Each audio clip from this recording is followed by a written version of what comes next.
The Supreme Court just handed down a ruling on ghost guns that the mainstream media is completely misrepresenting. If you own an 80% lower, if you've built a firearm at home, or if you're thinking about building one, what the media isn't telling you could be the difference between staying legal and facing federal felony charges. Hit that subscribe button right now. The Supreme Court's decision on privately made firearms affects millions of gun owners, and media coverage is designed to make you think the ruling means something completely different from what it actually says. Here's what happened. The Supreme Court issued a decision on the ATF's regulatory authority over unserialized firearms and unfinished receiver blanks. The case challenged whether the ATF exceeded its authority when it created new rules requiring serial numbers and background checks for 80% lowers and build kits. The court's ruling is not what either side wanted. Let me break down exactly what the Supreme Court said, what the ATF's new rules actually require, what the media is lying about, and most importantly, what you need to do right now if you own or are building firearms at home. Number one, what ghost guns actually are. The media uses this term to scare people. The legal term is privately made firearms, or PMFs. A privately made firearm is any firearm manufactured by an individual for personal use without a serial number. This includes firearms built from 80% lowers, also called unfinished receivers. An 80% lower is metal or polymer, roughly 80% complete, but not legally a firearm yet because it can't function without additional machining. Building your own firearms has been legal in America since before America existed. The founding fathers built their own guns. This is not some new loophole. It's a fundamental right predating the Second Amendment. The issue reaching the Supreme Court was the ATF's attempt to redefine what counts as a firearm under federal law. In 2022, the ATF issued a final rule changing how they classify receiver blanks. Under the new rule, items readily convertible to function as receivers are now classified as firearms. Readily convertible means convertible with basic tools and minimal effort. But how do you define basic tools or minimal effort? The vagueness is intentional, giving the ATF maximum enforcement discretion. If you're finding this helpful, imagine what you'll learn in my next video where I break down the exact legal definition of what counts as a firearm under the new ATF rule. Subscribe right now because that video includes step-by-step guidance on staying compliant. Number two, here's what the Supreme Court actually ruled. And this is where the media is being dishonest. The Supreme Court did not uphold a ban on ghost guns. They did not rule that building firearms at home is illegal. What they actually did was much narrower and much more technical. The court ruled on whether the ATF has the statutory authority under the Gun Control Act to regulate unfinished receivers and frames as firearms. The Gun Control Act defines a firearm as any weapon which will or is designed to expel a projectile by the action of an explosive or the frame or receiver of such weapon. The question was whether an unfinished receiver that cannot function as a receiver yet counts as the frame or receiver of such weapon under the statute. The ATF argued yes if it's readily convertible.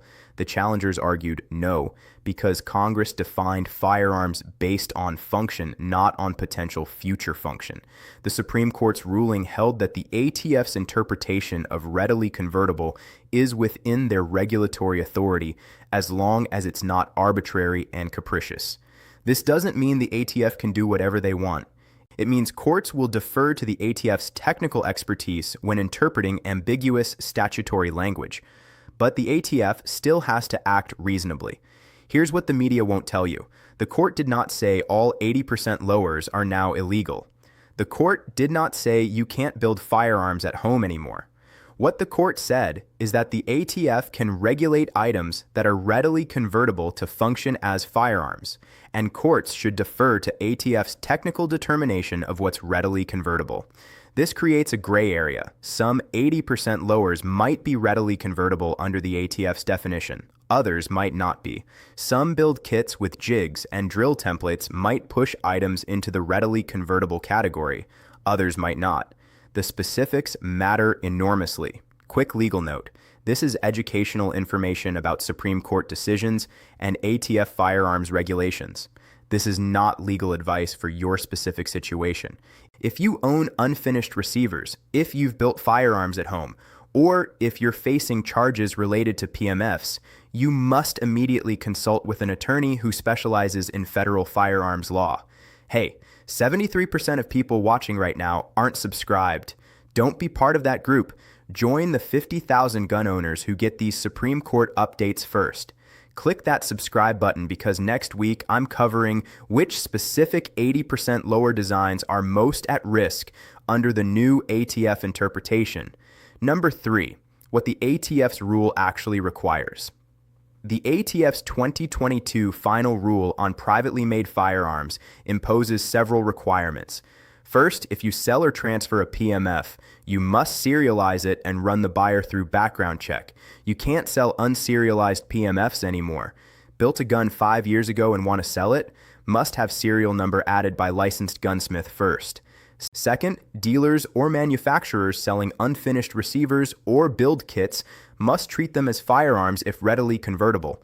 That means NICS checks, bound book records, all FFL requirements. Days of buying 80% lowers online for direct shipping are over for items falling under this definition. Third, if you already own unserialized PMFs, you're grandfathered for personal possession. No need to serialize guns already built for yourself. But to sell or transfer must serialize first. Fourth, gunsmiths serializing firearms must comply with specific engraving requirements, certain depth, size, location. DIY hand engraving not meeting technical specs doesn't count as properly serialized, where people get in trouble thinking they can continue building 80% lowers and selling privately without serial numbers. Wrong. Manufacturing firearms with intent to sell requires manufacturer's FFL. Built for personal use, then decide to sell? Must serialize first? Ignore these rules? Federal felonies. Number 4, what the media is deliberately hiding. Mainstream media coverage has been almost universally dishonest. Headlines scream, Supreme Court upholds ghost gun ban or court rules against homemade firearms. Both are lies. The court did not uphold a ban because there is no ban. Building firearms at home for personal use is still legal. What changed is the regulatory framework for what counts as a firearm requiring serialization. The media wants you to think the Supreme Court banned ghost guns because it fits their narrative. But the court simply said the ATF can regulate items readily convertible to function as receivers. Much narrower and more technical. Why the media lies? If they reported accurately that home manufacturing is still legal, their ghost gun epidemic narrative falls apart. Accuracy doesn't drive clicks. It doesn't serve gun control agenda. What the media won't tell you, this ruling actually preserves some gun owner rights. The court could have held the ATF has unlimited authority. They didn't. They said authority is limited to readily convertible items, meaning there's still a line the ATF can't cross.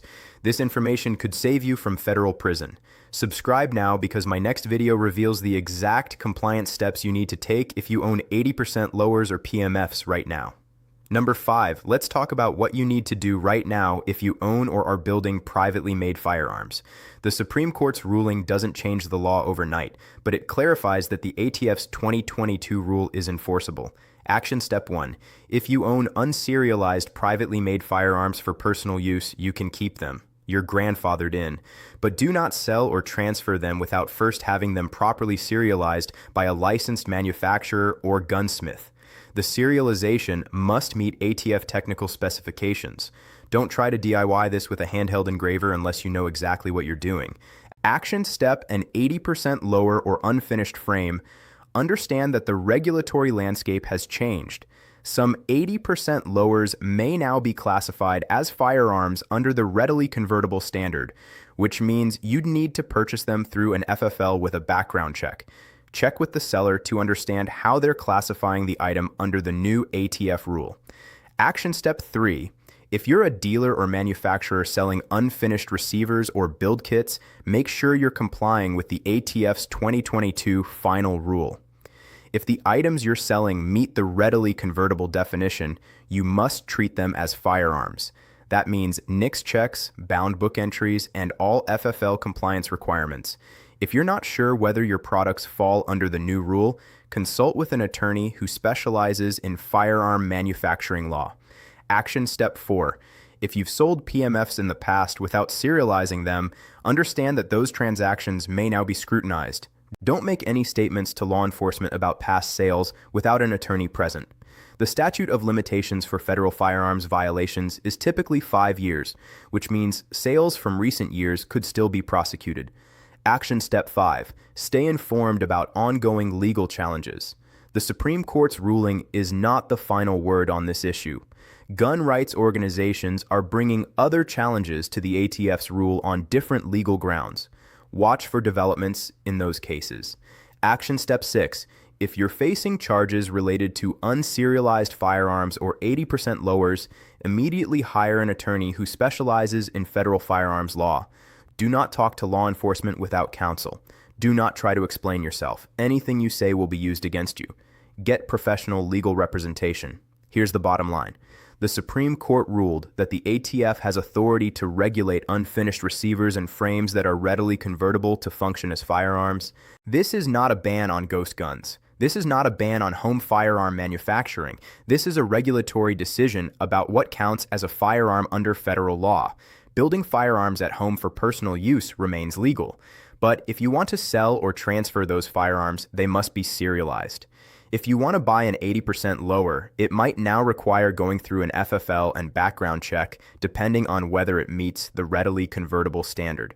The media is lying about what this ruling means because accurate reporting doesn't serve their agenda. They want you scared and confused. They want you to think your rights are disappearing.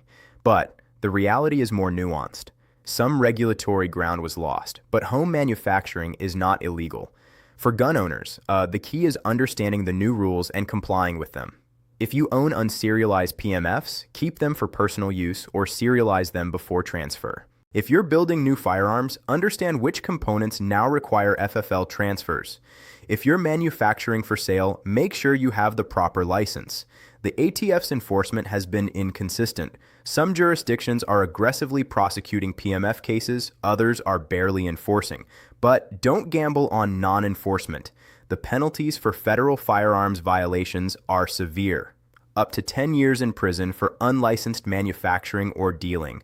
Look, I spend hours every week reading Supreme Court decisions, analyzing ATF regulations, and breaking down media lies so you understand what's actually happening versus what you're being told. The least you can do is hit that subscribe button to make sure you never miss an update. Subscribe right now. Share this video with every gun owner you know who might own 80% lowers or PMFs. The media wants them confused and scared. We're giving them accurate information. Remember, this is educational information about Supreme Court decisions and ATF regulations. It is not legal advice. Always consult with a qualified attorney for your specific legal situation. Stay informed. Stay legal. And don't believe the media's lies about ghost gun bans. Thanks for watching. I'll see you in the next one where we analyze which 80% lower designs are most at risk under the ATF's readily convertible standard.